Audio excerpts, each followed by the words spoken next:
One last battle to hold the line against the night. The line must be drawn here. This far, no farther. Hold the line. No one gets through, no matter what. Sir, what are your orders? There's only one order, Lieutenant. We hold. Incoming transmission. Allied reinforcements have arrived from the west.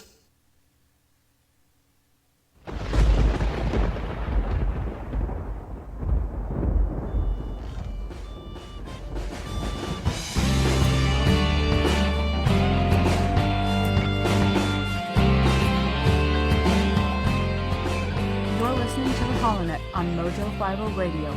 The Millennial Conservative Resistance begins right here, right now.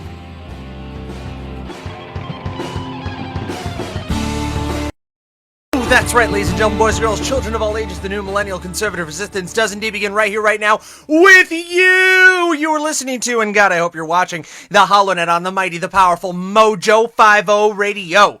That's right, today it is Saturday, the 2nd of May, in the year of our Lord 2020.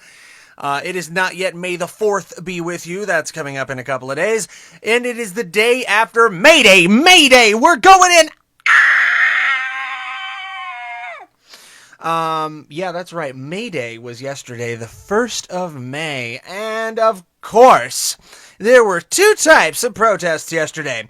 Count them, two types of protests. The first, and probably the one that you and I will agree with a little bit more, were protests around the country, around the United States, calling for the reopening of America. For citizens of this great nation to take individual personal responsibility for their own actions and not be led by the nose by the nanny state. And those, well, depending on where you lived, were fairly successful. New York Post reports that the New York anti-lockdown protest fizzled with just dozens showing up. It looks to have been a rainy, bleak day in New York City. Promised anti-lockdown protests at City Hall and the state capitol in Albany fizzled, attracting sparse crowds amid rainy conditions in the Big Apple and upstate. Roughly 100 demonstrators gathered, 100 patriots, I might add, in New York, near the east steps of the Capitol, and then marched to the governor's mansion a few blocks away to protest the stay-in-place orders that the city and state officials said are essential to slowing the spread of the coronavirus. Now, slightly different story. We go to the Chicago Tribune. Protesters in Chicago, Springfield, demand end to stay-at-home order. State's daily COVID-19 count tops 3,000 for the first time. This is the Chicago Tribune by Amy Monks. Hundreds of protesters rallied outside state government buildings in Chicago and Springfield on Friday to demand that Governor J.B. Pritzker, this coming from a fat guy, apparently he's a big boy. The Stay Puffed Governor, I believe it was Andy Coppins called him. They want to end the stay-at-home order and reopen the Illinois economy as new statewide rules take effect, and officials announced a record high daily number of new known COVID-19 cases. Okay, so 100 in New York, hundreds in Chicago. Seems to be growing as it travels west. Let's see what else we have here. I'll do the ad in a minute. Goodness. My advertisers, man. My advertisers. Psh. Let's see here.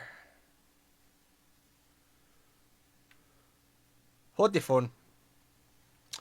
Protests mark growing unrest with California stay-at-home order. This from the AP. Michael R. Blood and Adam Beam. Points on the cool name. Sacramento, California. Californians weary of the stay-at-home orders that have left millions unemployed staged displays of defiance on Friday, with hundreds of flag-waving supporters gathered at the Capitol and along the famed Southern California beach, while sparsely populated county on the Oregon border allowed diners back into restaurants and reopened other businesses. Ballsy. So again, California.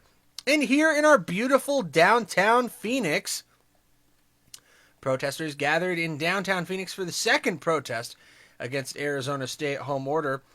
This from back on the 20th. On Monday, The Patriots Day rally was organized by opponents of the business closures, took place at noon at the Wesley Bowlin Plaza in Phoenix. Patriots Day rally came just one day after a similar protest in downtown Phoenix. A few hundred people reportedly attended the protest where the American flags were flying and patriotic music was blaring, and messages like defend the Constitution and fight tyranny were found. The group then marched half a block to the Arizona State Capitol right past officers who were keeping the peace and directing traffic. Quite a few people were there. A couple of people that, I am very proud to say I know. Representatives Kelly Townsend and hopefully future Representative Forrest J. Moriarty was also present there, and I think they acquitted themselves quite honorably, in fact. But yes, as we can see, these protests are taking place at capitals all across the country, even, where was it? I gotta find it. No. Yeah, there was one in Oregon. I had the link here somewhere. Must find link. Can't find the link. No. Okay, here we go. Coronavirus. Oregon Live. Coronavirus in Oregon. Anti-government protesters to stage reopen rally in Salem. Protesters rallied the state capitals across the country Saturday, so that's today. It's Oregon's turn. The group calling itself Oregon Uniting for Liberty plans to rally in Salem at noon. As of Thursday afternoon, nearly 700 people say on Facebook they plan to attend, with another 2,000 interested. So we will watch this with great fascination to see if Oregon actually turns out to demand from the administration in Salem that their businesses be allowed to reopen. So, dress rehearsal for the totalitarian dictatorship, boys and girls. That's right. With the coronavirus dividing the news media and dividing the government into two solid camps of what should we do?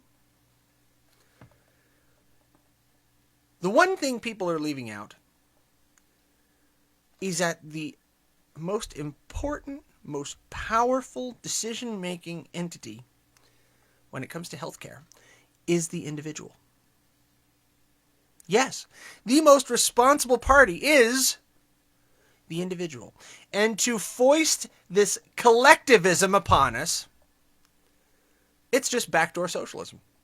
It is huge government, nanny state, and yes, even people on the right are calling for it. How apropos that it should be on Mayday.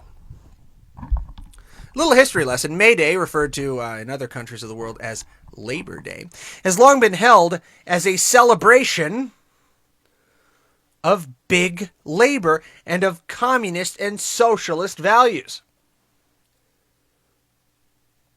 Yesterday, in Athens, communist protesters gathered at the Capitol, spaced apart, 6 feet apart, of course, and protested their government. Now, in breaking news, Greece apparently has good chances of opening tourism soon. But Athens communists protested on May Day with social distancing and masks. You can see the images here if you're watching me on Facebook or YouTube. Social distancing, mask, and military discipline. Members of the Communist Union, PAME, gathered outside the Greek Parliament Friday to celebrate International Workers' Day on May 1st. It was the only Greek union that defied the lockdown restrictions to honor the workers' struggles.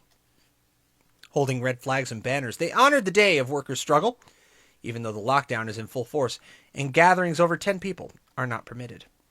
Before the protest, PAME comrades! Wait, hold on. Have I got it? I gotta pull this up, hang on.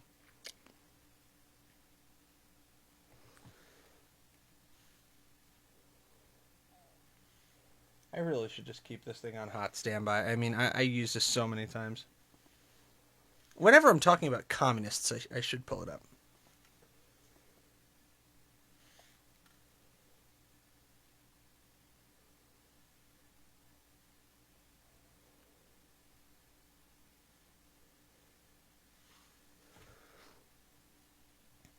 Here we go. Gotta.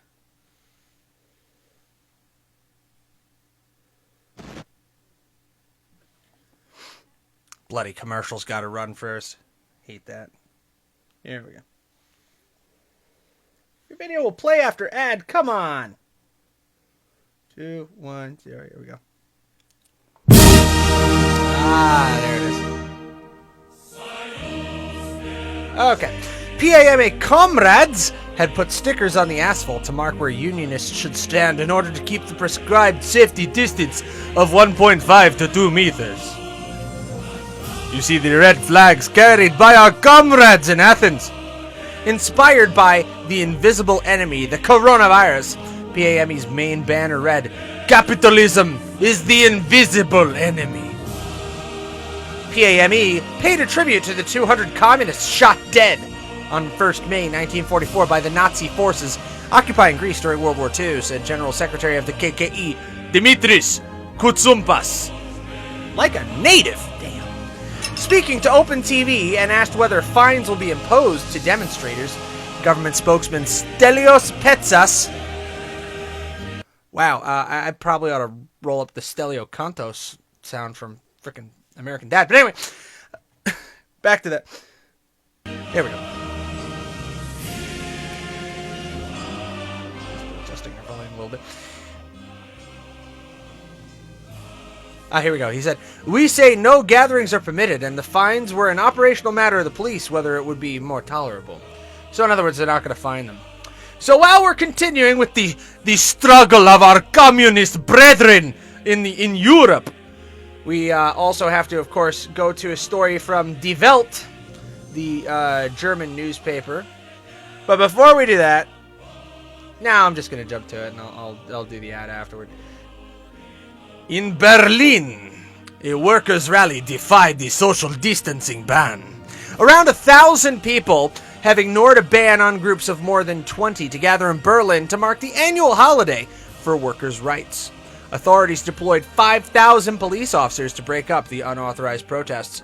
While most German workers marked Labor Day online, more than 1,000 people rallied illegally in the Berlin neighborhood of Kreuzberg, the traditional center for left-wing Mayday protests, on Friday evening. The protesters ignored the ban on public gatherings of more than 20 people due to the coronavirus pandemic. Dozens of people also tried to gather illegally in the square in front of Berlin's Volksbund Theater. Police erected gates around the square as a deterrent, and some individuals were detained. Leftist groups had called for the protest to speak out against capitalism and call for greater solidarity, especially with refugees trying to come to Europe. The protest, as in past years, was not registered with the authorities. Much of the protest was dedicated to calling for action on Moria, the overcrowded refugee camp in the Greek island of Lesbos. At regular intervals, demonstrators would disperse and then reassemble at different locations in Kreuzberg, announced by the protest organizers. Demonstrators were instructed by organizers to wear masks and keep a minimum distance between themselves and others, but some streets were reported to have hundreds of people gathered together. At least one news crew was attacked, and arrests were made. Okay, so we're going to scrap the Soviet anthem there for just a second. But as you can see, two types of protests took place around the world yesterday. One here in the United States primarily, and one abroad. Although make no mistake, there were May Day protests here in the U.S. as well, but none quite as noteworthy. I believe they had one up in Seattle. But this kind of draws into stark relief that there are two sides that are struggling right now. There are individualist, constitutional patriots, entrepreneurs, libertarians, all who believe in individual personal responsibility and the limited role of government. And they are the ones who are protesting to lift the bans, to open the businesses, to open the churches, to open the schools, to open the restaurants and the stores with reasonable measures. I know Dominic Izzo has been posting very, very strongly on his show that he will not wear the masks. You know what? I don't have an issue putting on a face mask to go to the grocery store. You know, if the grocery store wants to have that policy that I need to have a mask on to shop there, that's fine. Some offices especially for people who are essential, are requiring masks be worn in the workplace. That's fine. These are steps that individuals and businesses themselves can take, again, on an individual basis as a business versus an individual basis as a person, in order to mitigate our own risks. However, we should not be beaten with the cudgel of government to take these steps. We should do so on our own. We're smart enough to decide what steps need to be taken to preserve our own health. You don't need the government to do that for you. It takes a little bit of a cultural shift, sure. It wasn't always the case in Asia where they would wear a face mask if they were sick. I don't know if you've ever known that, but in countries like Japan, if somebody comes down with a cold, they will wear a mask out of courtesy to others to prevent other people from getting sick. I think if we were able to adopt small cultural changes like that, that would go a very long way. Not that healthy people be quarantined, but sick people be quarantined. Sometimes we're a bit too industrious. We don't want to use our sick time. We want to save that up for a mental health day. So we go to work when we've got the sniffles. We go to work when we got a flu, but it's not that bad. We go to work when we have an upper respiratory infection or bronchitis. We probably shouldn't, but we do, don't we? Because we're thinking about ourselves and we're thinking about our families. We're not thinking about everybody at work who we've just exposed to our own illness. It's not called for the government to enforce these edicts upon us. No. We should be making our own decisions. Holding ourselves and each other accountable on a person-to-person level. Because that is always going to be more effective. Now, I blew right through my first segment without even giving a nod or even a thought to doing an ad, so I'm going to pop one out real fast right now. APR Coffee! American Pride Roasters Coffee, AmericanPrideRoasters.com. Make sure you get on to AmericanPrideRoasters.com, the official coffee of Mojo 50. Get yourself some of that Izzo's Rage, the angriest coffee in recorded history. You can get your K-Cups there if you use K-Cups. You got the Frederick Douglass, 1 pound, the Franklin, the Madison. The Madison is cinnamon and cocoa. That sounds good. The Teddy Roosevelt. Didn't even know we had that. The Hazelnut Blonde, the Oregon Trail. I like hazelnut. You also have, let me see, huh? Let me see if it's huh? Yeah, The Time for Choosing, the Reagan. And, of course, the Mojo 50. And Ron's Sessual Chocolate. Doc Thompson's Bacon Blast. All these incredible flavors. Get on AmericanPrideRoasters.com right now. AmericanPrideRoasters.com. It's a wonderful, locally owned American business. DM at DM. We'll be very, very happy that you came. And you will be very happy that you did as well, because you will get to drink some delicious American coffee. It's so good. All right. So, I went off on a bit of a tangent there and talked about all the Mayday protests. So, what's the history behind Mayday? It goes back to Lenin and Karl Marx and the old school internationalist movement. Not just the communist movement, but the international communist movement. In fact, the early theme, the early national anthem of the Soviet Union was L'Internationale, which I'm not going to play for you. It's not as catchy. But the concept behind Soviet communism was that workers of the world unite. And what we see today as these May Day celebrations in Athens, in Berlin, in Paris, here in the United States, these are the continuations, the grandchildren, if you will, the great-grandchildren of that same movement. It hasn't gone away. And right now, under the Rona, these people are getting exactly what they want. Redistribution of wealth. Big government coming down. A lot of people are defending this action that President Trump has ordered meatpacking facilities here in the United States reopened. He has ordered it, and the government will enforce it. That's a bit like a state command government, isn't it? A state command economy. We have to remember that while we are working to preserve the United States, we cannot allow our nation to be perverted by socialism, by communism, by huge government. The powers that we allow our government to seize today will be carried forth by governments in the future. Governments helmed by men and women we don't agree with. Helmed potentially by the likes of Joe Biden. Yes, it is possible. However remote the possibility may be. And just in light of that alone, we must limit and curtail the power that our government has. The American people must be unleashed.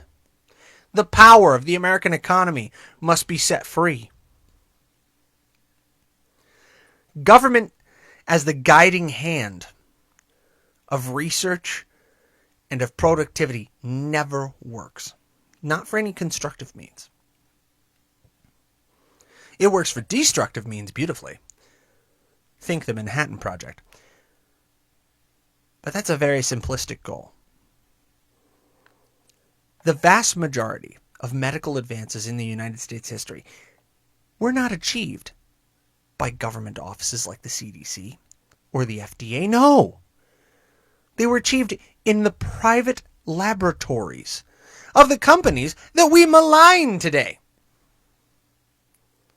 Pfizer, Bayer, these great big pharma. Sorry, guys. You know, I realize big pharma are a bunch of Delta Bravos half the time. But we can't ignore the fact that the vast majority of medical breakthroughs that have happened in the United States have happened because of private practice. Private researchers who did it for money. So there's a lot of money in curing something. There's even more money in treating something. Because if you can get it just to where you can live with it, that's where the money's at. Believe me, I've had relatives with cancer. It is far more economically beneficial for a company to treat cancer and buy you some set of years than it would be to cure it outright. But I digress. The power of American innovation must be set free in order to defeat the coronavirus and any other virus that comes down the pike. Now, asking the American people to take steps to limit their interaction, to protect themselves from infection, asking them to wear masks if appropriate and if the stockpile exists, asking them to fastidiously wash their hands and avoid unnecessary congregation, asking that responsible businesses put in place sets of restrictions that can limit infection is far more effective than bringing out the cudgel and shutting down American industry whole cloth. Because as we speak, the damage to the American economy is mounting. Businesses are collapsing that will never return.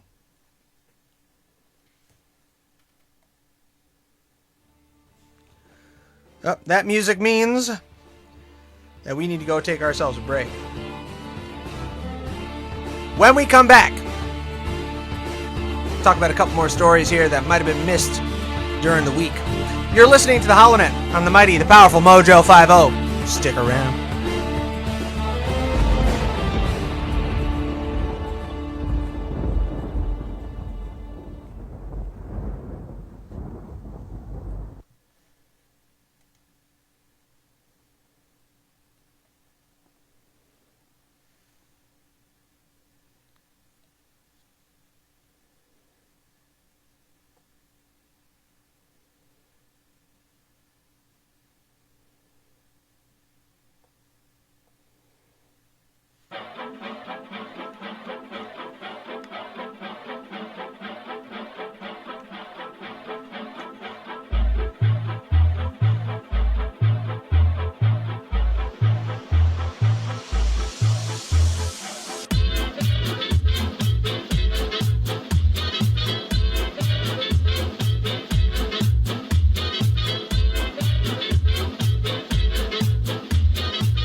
listening to the HoloNet on Mojo 50 Radio. The Millennial Conservative Resistance begins right here, right now. And we're back. You're listening to the HoloNet here on the mighty, the powerful Mojo 50 Radio. Thank you for sticking with me through the break there. Hey, real quick, did want to tell you about a couple of our fantastic sponsors. First and foremost, have you had your constitutional yet today? If you haven't, then you need to hop onto sueñodetores.com, sueñodetores.com. Go to my personal humidor. You make sure you enter promo code HOLLOW when you order your Constitutional. The Constitutional is a Connecticut Wrapped Toro cigar, Dominican tobacco, hand-rolled fresh to order in Tampa, Florida. The Constitutional delivers a mild smoke with a perfect dash. It's about an hour and a half of aromatic freedom. Get yourself a single for $8.95, 5-pack for $43.75, 10-pack for $89.95, and a portion of each goes to support the HoloNet right here on the mighty, the powerful Mojo 50 Radio. We will be deeply appreciative of your business. Like I said, enter promo code HOLLOW, HOLLOW, and you can get yourself, I believe it's 20% off your purchase if it exceeds $20. So let me just double check that real quick, make sure I'm not lying, because I don't like lying. Yeah, promo code HOLLOW on Sueño de Torres, 20% off, and minimum order $20. So make it happen today. Get on sueñodetores.com. And you know what goes great with your Sueño de Torres cigar? Nice camping trip. I'm serious, nice camping trip. We're getting to that point now where things are going to start opening up. You're going to want to go camping. So what you have to do is get yourself a cat cooler. Get yourself a cat cooler. It can keep ice frozen for 7 days. 7 days. You can pick up a cat cooler on catcooler.com. Use the promo code MOJO. Or you can use the promo code MATT, I believe is the promo code for that. I got to double check. Probably. Promo code MOJO works. I know that much, though. You can also pick up their drinkware as well. Great for drinking your American Pride Roasters coffee. Oh, that's a triple header. Either way, all great brands and companies that support us here at Mojo 50 and support the HoloNet. So it would be grateful for you to lend your support to them as well. Sueño de Torres, and of course, Cat Coolers. Now, I just became aware of a particularly enthralling story. We got to throw to it right now. This is actually an AP News exclusive that I just became aware of. This was not in the show plan. This is a brand new story. So let's hit it.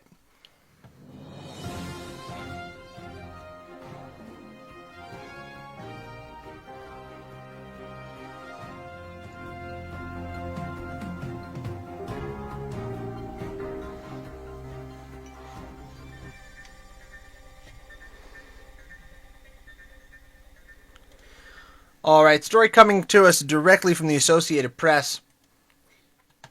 An ex-Green Beret has led a failed attempt to oust Venezuela's President Nicolas Maduro. Wait, it sounds like some kind of half-ass Bay of Pigs. Miami. The plan was simple but perilous. Why do they always start in Miami? Florida man! Gotta be. Some 300 heavily armed volunteers would sneak into Venezuela from the northern tip, just the tip, of South America. Along the way, they would raid military bases in the socialist country and ignite a popular rebellion that would end in President Nicolas Maduro's arrest. What could go wrong? As it turns out, pretty much everything. The ringleader of the plot is now jailed in the U.S. on narcotics charges, because drugs had to be involved in this genius level shit. And authorities in the U.S. and Colombia are asking questions about the role of his muscular American advisor, a former Green Beret, and dozens of desperate combatants who flocked to secret training camps in Colombia said they have been left to fend for themselves amid the coronavirus pandemic. Fail. The failed attempt to start an uprising collapsed under the collective weight of skimpy planning, feuding among opposition politicians, and a poorly trained force that stood little chance of beating the Venezuelan military. Quote, "You're not going to take out Maduro with 300 hungry, untrained men," said Efraim Matos, a former U.S. Navy SEAL who trained some of the would-be combatants in first aid. The bizarre, untold story of a call to arms that crashed before it launched is drawn from interviews with more than 30 Maduro opponents and aspiring freedom fighters who were directly involved in or familiar with its planning. Most spoke on condition of anonymity, fearing retaliation. When hints of the conspiracy surfaced last month, the Maduro-controlled state media portrayed it as an invasion ginned up by the CIA, like the Cuban Bay of Pigs fiasco of 1961, remember? An Associated Press investigation found no evidence of U.S. government involvement in the plot. Nevertheless, interviews revealed that the leaders of Venezuela's U.S.-backed opposition knew of the covert force, even if they dismissed its prospects. Way to go, guys! Bunch of Florida men decided to jaunt on down to South America and do some good old-fashioned filibustering. Now, I'm not talking about what Mr. Smith Goes to Washington tried to pull off, or what Ted Cruz did a couple of years back in the Senate. No, if you look at an old definition of filibustering is where adventurous Americans would hop on a boat or a plane, head down to Central or South America, or hell, even Mexico, and decide to overthrow the government, just for shits and giggles. It was a thing that we did at the time. This was most notably attempted in the Mexican state of Sonora, in the Yucatan Peninsula, all throughout Central and South America, multiple times, and you had these very short-lived little banana republics that were doomed to fail from the start. That's kind of what this looks like to me. I go on. Planning for the incursion began after an April 30th, 2019 barracks revolt by a cadre of soldiers who swore loyalty to Maduro's would-be replacement, Juan Guaido, the opposition leader recognized by the U.S. and some 60 other nations as Venezuela's rightful leader. Contrary to U.S. expectations at the time, key Maduro aides never joined the opposition, and the government quickly quashed the uprising. So, sad day. I will provide a link for this baffling tale of good intentions and miserable failure. But this very quickly went to shit. And it's very interesting that this story should come out again on Mayday, because there's nothing like extolling the success of a socialist government on Mayday, International Labor Day. At the end of it all, the socialist leadership in Caracas, Venezuela, couldn't help but gloat. Diosdado Cabello, the number 2 most powerful person in the world, and the eminent Gris of Venezuela's vast intelligence network, insisted that the government had the plot infiltrated for months. "We knew everything," said Cabello. "Some of their meetings we had to pay for. That's how we infiltrated they were." Oy. Whole thing fell apart. I think this is going to make a hell of a movie when somebody acquires the rights, if the guy ever gets out of jail. But, yeah, boys and girls, leave the military expeditions to the military, please. Unless you really, really know what you're doing. Matos, again, the former Navy SEAL, said, "Unfortunately, there's a lot of cowboys in this business who try to peddle their military credentials into a big payday." That's what it sounds like it happened here. Boy. Talk about the right idea, just the wrong time, wrong place, wrong people. But hey, it's what it is. But it's one of the things that makes the United States kind of interesting. I mean, we have a long history of volunteering for lost causes and even acting when our government doesn't feel like it. Look at the Spanish Civil War. Spanish Civil War at the turn of the century. Before even World War I and World War II. Actually, hang on. Let me check when the Spanish Civil War is before I make an ass out of myself. Spanish Civil War. 1939. So pre-World War II, post-World War I. American volunteers fought there. We didn't want anything to do with it. But American volunteers headed over to Spain and fought against the fascists. Got smoked, but they fought against the fascists. You know, we like our lost causes, don't we?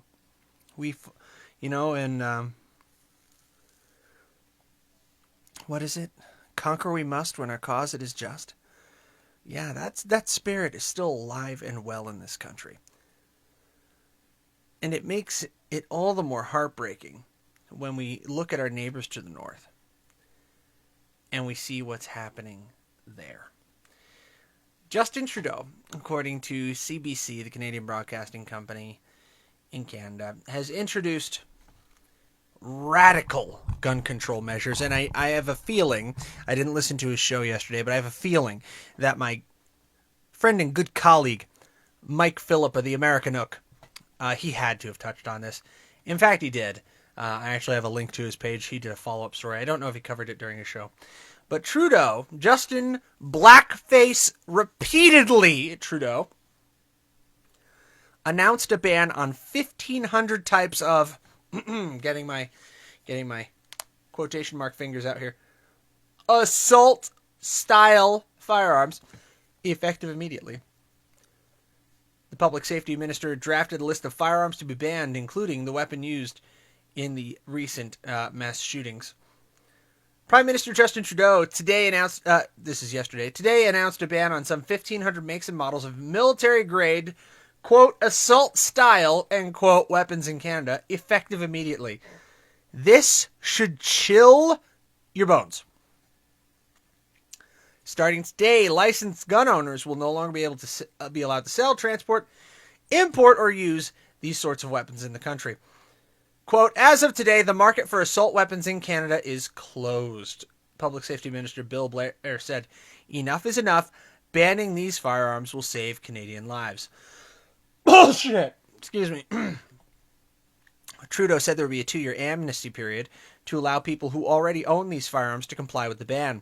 Trudeau promised to pass legislation in the coming months to provide fair compensation to people who own these firearms. Listen to this. This is why the Second Amendment and the Bill of Rights are critical here in the United States. Listen to how he plans to do this.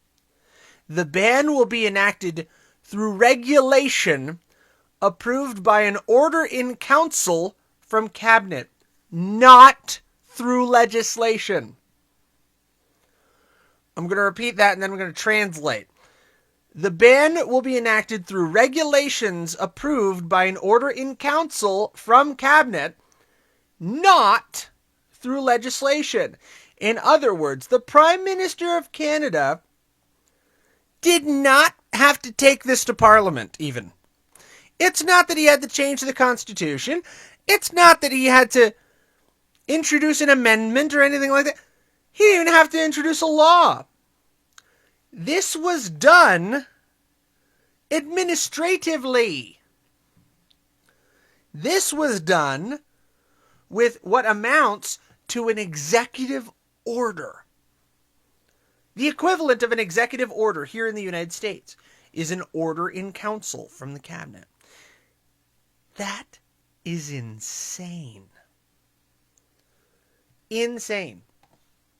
Now we have a follow-up on this from my colleague Mike Phillip at AmericanUckradio.com. He has a blog. And he writes, Trudeau cancels quick gun confiscations after massive resistance. Thank the great good Lord for some sanity north of the border. Coming from thegunblog.ca, Canadian Prime Minister Justin Trudeau today canceled his plans to quickly confiscate 250,000 rifles from federally licensed firearm owners as massive resistance and complexity suggested he would fail.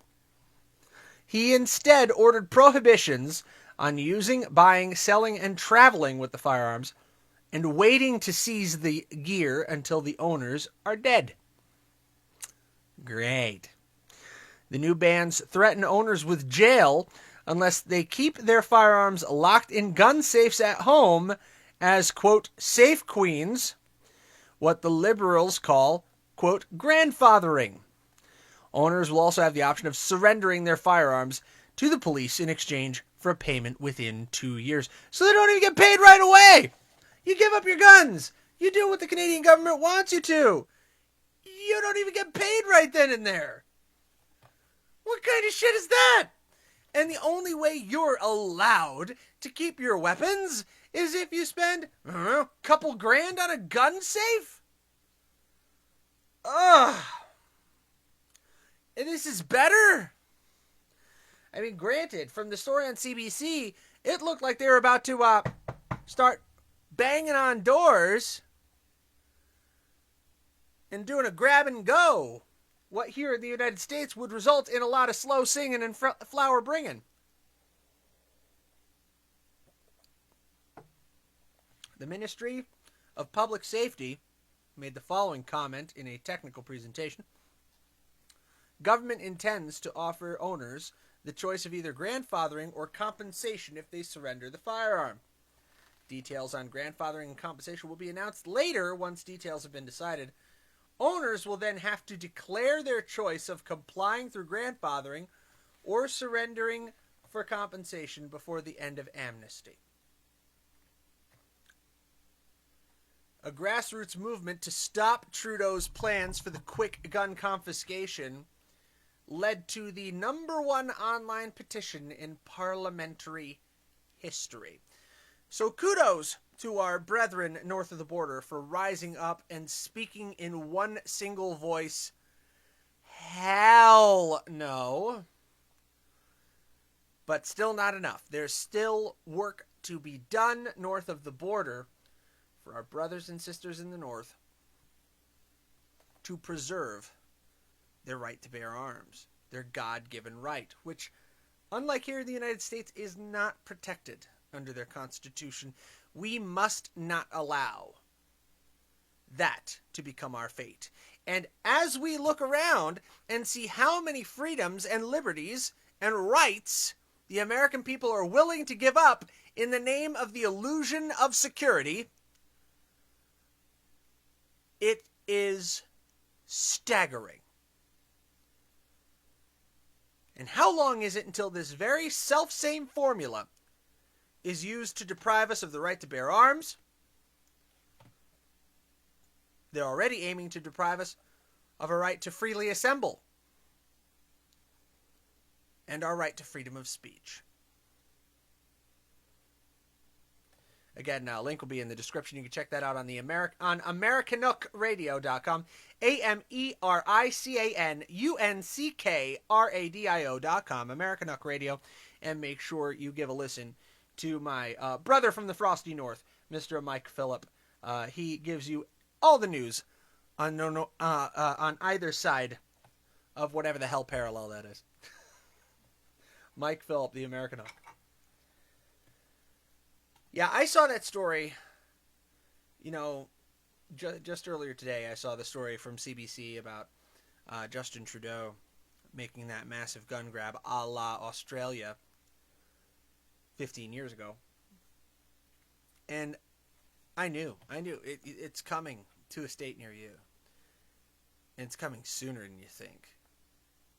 How many people have been joking online that, hey, since school got out, no more school shootings. It's coming, guys. It is coming. They're coming for your guns. They're coming for your freedoms. They're coming for your soul.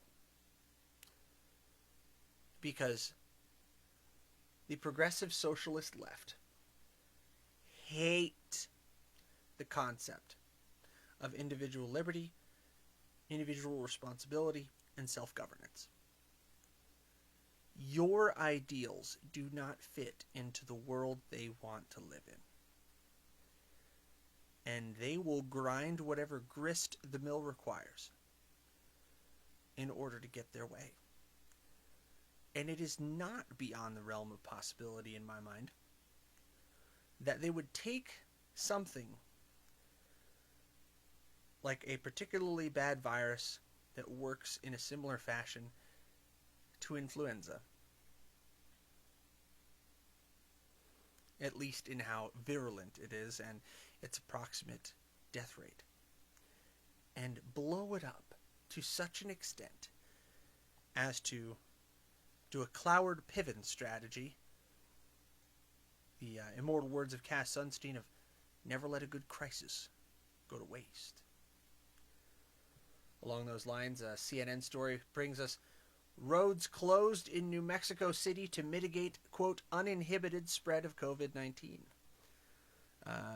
Malika Kalinigal, CNN, brings this story to us. The governor of New Mexico declared a state of emergency Friday for the city of Gallup to mitigate the uninhibited spread of COVID-19. Cities under emergency restrictions to control the outbreak, according to a statement from New Mexico Governor Michelle Lujan Grisham, who is yet another massive progressive. All roads to the city have been closed. That sounds a bit like Wuhan, doesn't it? Sounds a little bit like China's measures. Businesses must close between 5 p.m. and 8 a.m., and vehicles can only carry 2 individuals, according to the governor's order. The governor is recommending that residents remain at home except for emergency outings and those essential to health and safety. Lujan Grisham invoked the state's Riot Control Act to authorize these temporary restrictions. The move comes after the mayor requested the governor to declare a state of emergency, according to the letter made public by the governor's office. Quote, I recognize this request is unusual and constitutes a drastic measure, and the emergency powers set out under the Riot Control Act should be invoked sparingly. Also, I think this flies in the face of the intent of the Riot Control Act by its very name.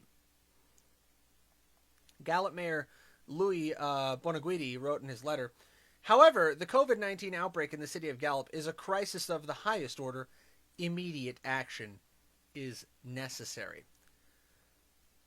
Another chilling phrase. Immediate action. Because that implies thoughtlessness. That implies a knee-jerk, panicked reaction. Quote, its infection trend has shown no signs of flattening, according to the statement. The county, Gallup is in McKinley County, which has 1,027 cases of COVID-19 as of Thursday. The county has more than 30% of the state's 3,411 cases and the most positive cases in the entire state. Now, under the Riot Control Act, anyone who fails to comply with the restrictions imposed is guilty of a misdemeanor, and upon conviction of a second or subsequent offense, is guilty of a 4th-degree felony. Now, the Navajo Nation, adjoining that area, has extended their state of emergency declaration and said their nation's government offices will now be closed until May 17th. And the president of the Navajo Nation, Jonathan Nez, says he supports the governor's lockdown plan. He said, we have many members of the Navajo Nation that reside in Gallup, and many travel into the area, and their health and safety is always our top priority. Because of the extreme high risk of transmission in the northern region of the state, McKinley County, along with neighboring San Juan and Cebolla County, remain subject to the state's April 11th order closing non-essential businesses. Lujan Grisham closed by saying, the imperative for all of us to remain home and physically distant has not changed. It is even more crucial for New Mexicans in the northwestern region, but what is happening in the northwest could happen in any part of the state. We must remain vigilant. Here in my own Arizona, Governor Doug Ducey has begun a phased opening campaign, which will begin next week, with the initial opening of some retail stores, followed by the opening of some restaurants on or about the 12th, and finally with relaxing the state's stay-at-home order on the 15th. Not soon enough, say many here in the state of Arizona, and many others say too fast. But as I've stated throughout this episode of the HoloNet, in the end, the decision must be a personal one and an individual business decision. In the state of Arizona and states across the union need to get out of the way of their people and instead fall in behind them and support them.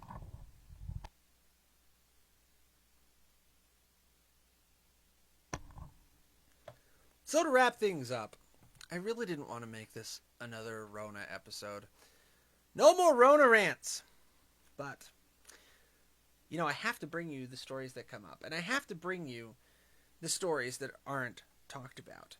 And I think the interesting interplay of Mayday versus, similar Patriots Day celebrations is very fascinating.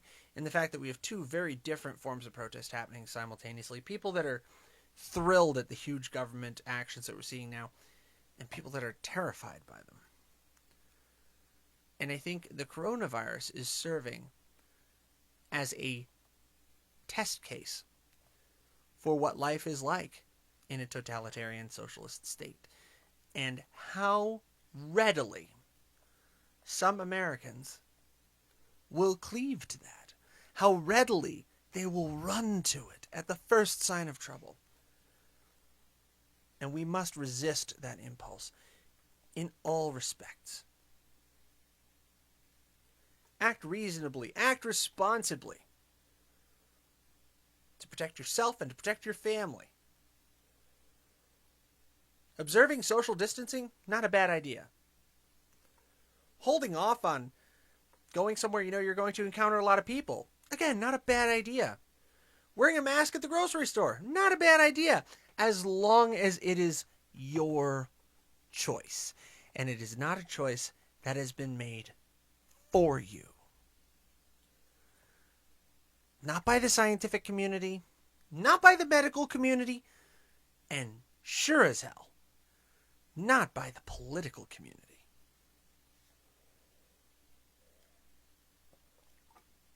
Before we go, trending yesterday, because I haven't talked about Biden, for good reason. But trending yesterday on Twitter were two stories. One about good old Alex Jones from the InfoWars, where he apparently, so they say, was quoted as saying in a recent video, "I will eat your..."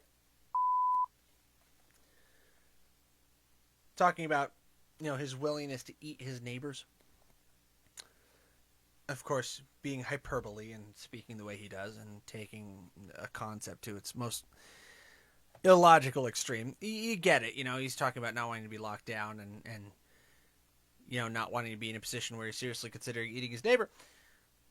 And then you have trending right behind it, "I believe Biden."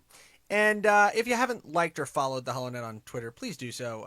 You definitely enjoy some of the content, because I had to pipe in that I don't know who on Twitter today has eaten more Alex Jones or the people tweeting, "I believe Biden." I'll leave you guys on that note.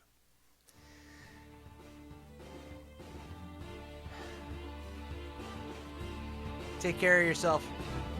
Take care of your family. Good night. God bless you. God bless the United States of America. From Phoenix, I'm Matt Holloway for Mojo 50 Radio. End transmission.